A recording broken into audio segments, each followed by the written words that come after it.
Anytime you beg another man to set you free, you'll never be free. Freedom is something that you have to do for yourself. Okay, so day 15 just wrapped up. It's the end of week 3, halfway through the trial if it stays on schedule. Today we saw Dr. Wright come back. He was on the stand all day today. It started off really strong for him, and I thought it got fairly weak near the end of the day. But it started off with Jonathan Hoff from COPA cross-examining him again, and it was much like we saw before when he was cross-examining Craig, where he would rely on findings from Madden and then pry Craig to answer questions about Madden findings. And there was something right at the very beginning of the day where Craig was pretty much, when answering one of his questions, stating that Madden hadn't appropriately tested what he was supposed to, and that he essentially hadn't really done his job at all, and gave a lengthy explanation as to why he hadn't done his job properly. And for some reason, Jonathan Hoff kept prying and asking that particular question over and over again, just slightly rephrasing it different ways. And he got the same answer rephrased back 10 different ways. But it seemed like a weird point to focus on, because Craig was really reiterating and making the point quite strongly that Mr. Madden really hadn't tested this. Like he was saying that he didn't actually use the MYOB live, and you absolutely have to use the live version when you're trying to do this. So it seemed like a really strange point for Mr. Hoff to try to pick at, because it was Craig for 30 or 40 minutes reiterating the same point, how Madden didn't do his job properly. So I thought that was very odd. And Mr. Hoff, his body language was terrible today. He looked very nervous or flustered. He was red in the face. He was moving around quite a bit. There was one point where he asked Craig to move on and kind of angrily stated, like, next page. And he was standing there with like a clenched hands grasping the podium with his arms locked and his shoulders locked. And it just looks like he was upset today. That was my read from it anyway. But they started going into emails about Timecoin from Information Defense, and he started questioning Craig about how this document was just a mishmash of the Bitcoin white paper, because this was like a marketing document for Timecoin, apparently, that was in some email from Information Defense in 2009, stating that, or accusing Craig, rather, of just mishmashing things from the Bitcoin white paper to forge that document, suggesting that that was forged as well, and that it's just recreated from the Bitcoin white paper, and that's a forgery. They started discussing how these documents were created, and the judge really wanted to know, I think there was one point when he was asked by Mr. Hoff if something was possible, and then his response to that was, in a reality where the world is run by unicorns and the Illuminati, or something along those lines. I didn't catch the exact quote, but it was funny. And he made some lines about elves, and he doesn't get into like the elves and the Illuminati stuff because it's just such an outrageous. He was pretty much saying that the suggestion was so outrageous that it's along those lines. That's really what he was emphasizing in saying this, but the judge really wanted to insist on this, like, could this be done? And he kind of had to say that it could. So he was, I mean, he didn't really say that it could, but he was almost kind of dancing around directly saying no, which kind of made it seem like he was avoiding saying that it could, which didn't make him come across very strong. And when he was explaining it to the judge kind of asked him this, like, he was fed up with Craig's attempt to avoid the question, so it seemed like the judge kind of read into that the same way. And there was a few points later in the day where it seemed like the judge was a little frustrated with the way Craig was answering questions. But yeah, they kept going into the Bitcoin, or sorry, the Timecoin paper, and again making the accusation that there's too many similarities between it and the Bitcoin white paper, and suggesting that he must have recreated it from the Bitcoin white paper. And Craig's defense for that was something that he's said many times now, that he doesn't do this work linearly, that he bounces between ideas and concepts and goes back to them and reassesses them. Something that you've worked on for the course of a long time. Like, there's a lot of small adjustments that you'd make. You go back between different pieces of your work and make adjustments as needed. It seemed like a really good, he was making good defenses for himself in the morning. Let's see.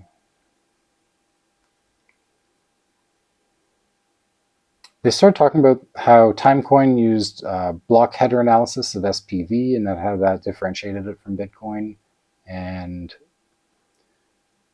when they went into this and debated, it really comes across as weak of Jonathan Hoff. Even though he's doing a fairly good job, he can't argue these technical details with Craig, so he resorts to generalizations all the time, whereas Craig is rebutting him with very specific answers. So it seems to always go Craig's way. It makes it look like Craig is doing great when he's on the stand being cross-examined by Mr. Hoff, because of that imbalance where he's generalizing and Craig is being very specific. But he made the point of underscoring, Dr. Wright today made the point of underscoring that Bitcoin is meant to be used for more than just transactions, and that it could be used as a data security network.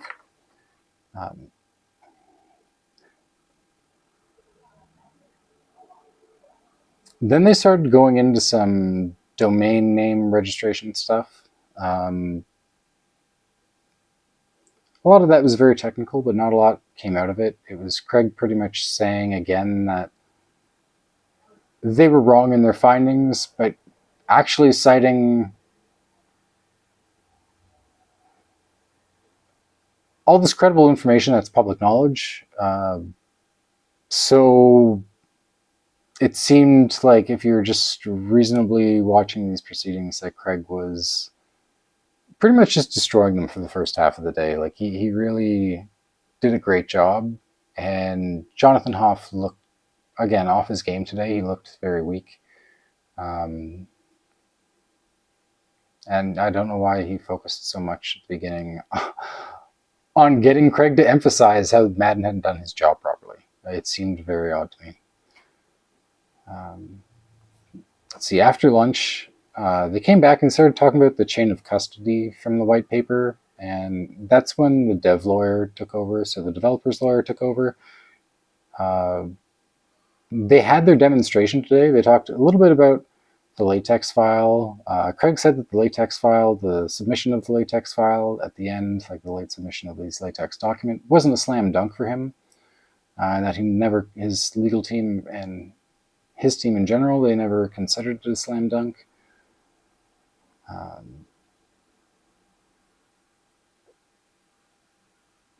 But yeah, they kind of just argued about the chain of custody for this document, and they played this demonstration. The demonstration wasn't actually played on the live stream, but it was quickly available on Twitter, like shortly after it played in the courts. Someone passed it to someone who posted it on Twitter, so I watched it shortly after, maybe 5 or 10 minutes after they played it in court. I probably watched it online, maybe 20 minutes. And the animation shows a series of changes being made to the LaTeX document. And it's a fairly lengthy animation. It shows lots of different changes. And Craig's explanation for these changes, he was stating that he had been demonstrating to his solicitors how subtle changes to the LaTeX document would result in larger changes to the PDF when it's compiled. And he said that he was doing this sort of as a teaching demonstration where he needed them to understand technically why it worked this way. So he was making small changes, compiling the document and then showing the resulting larger changes in the PDF to his solicitors in order to teach them how all these things worked. And he didn't do a great job of actually explaining that. He's said before many times that he's better with code than he is with words, and it kind of came through in his testimony in the second half of the day, because even though he may have been making truthful statements, he may have been making reasonable defenses for himself, he wasn't articulating them well, and he wasn't getting his point across clearly and concisely when he was trying to answer a lot of these questions. So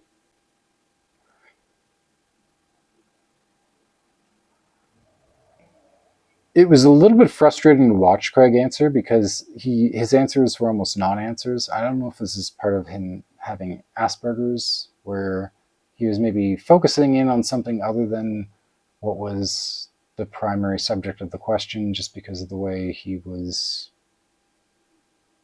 I don't know, interpreting it differently, perhaps, or just something else. It was bringing something else to mind for him. I'm not quite sure, but it almost seemed to be agitating Judge Meller as well. Craig gave some statement about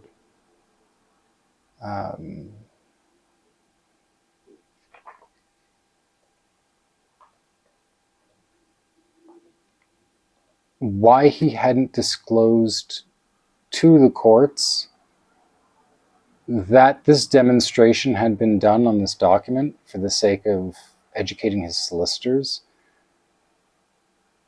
and then suggested that the original that's in the LaTeX before those changes is the actual document.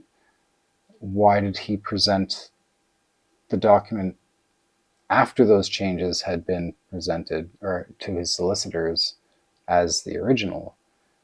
And I'm not sure if this was a potentially like a sleight of hand attempt by Craig, where he wanted to get COPA to follow a false lead, so start looking at the document as it's seen after those changes were done, instead of looking at the original.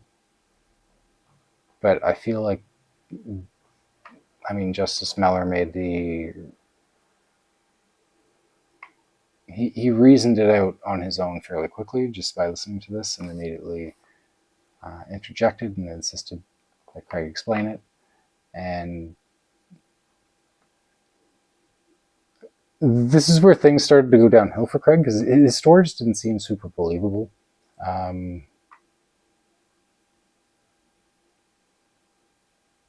It seemed like he may have been trying to pull some sort of sleight of hand, if you want to say that he maybe didn't want them to think that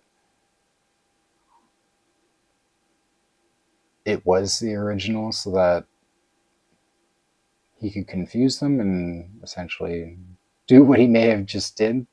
Like this may have been a scheme of his, essentially, to reveal in court that he had done these demonstrations so that they think that's part of some forgery. You can only speculate at this point, which is why so much of this is going to come down to Madden's testimony and his cross-examination. So the cross-examination of the experts is going to be absolutely vital for the outcome of this case. Because, I mean, Justice Meller has said it quite clearly. He can only work with the evidence that's presented before the courts and from the experts. So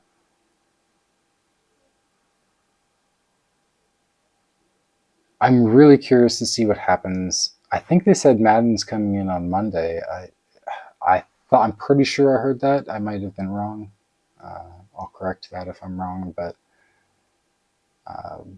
yeah, Madden's cross-examination might make or break the case for either side. I'm excited to see what happens. But I mean, 3 weeks in, we're halfway there. I said early on in the day, when Craig was doing a great job, and when Mr. Jonathan Hoff was repeatedly questioning him about the Madden report, and he kept explaining how Madden hadn't done his job, I thought that looked so bad for COPA that I thought Craig's going to win this now. So even though it was a weekend to the day and he didn't do a great job of explaining himself near the end of the day, and the answers that he didn't give in a believable way, even though they may be true. I still thought it was a good day for Craig in general, because so much of that is going to it's going to be leveled out by the cross-examination of the experts. So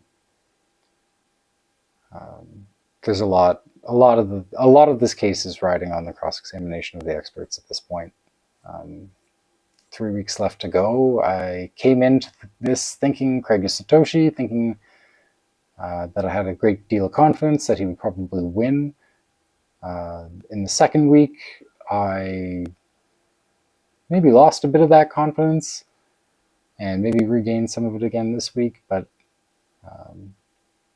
could go either way still. I'd say maybe it's a 60-40 split for me personally when I'm looking at this. 60% chance maybe that Craig wins, 40% chance that he doesn't, just because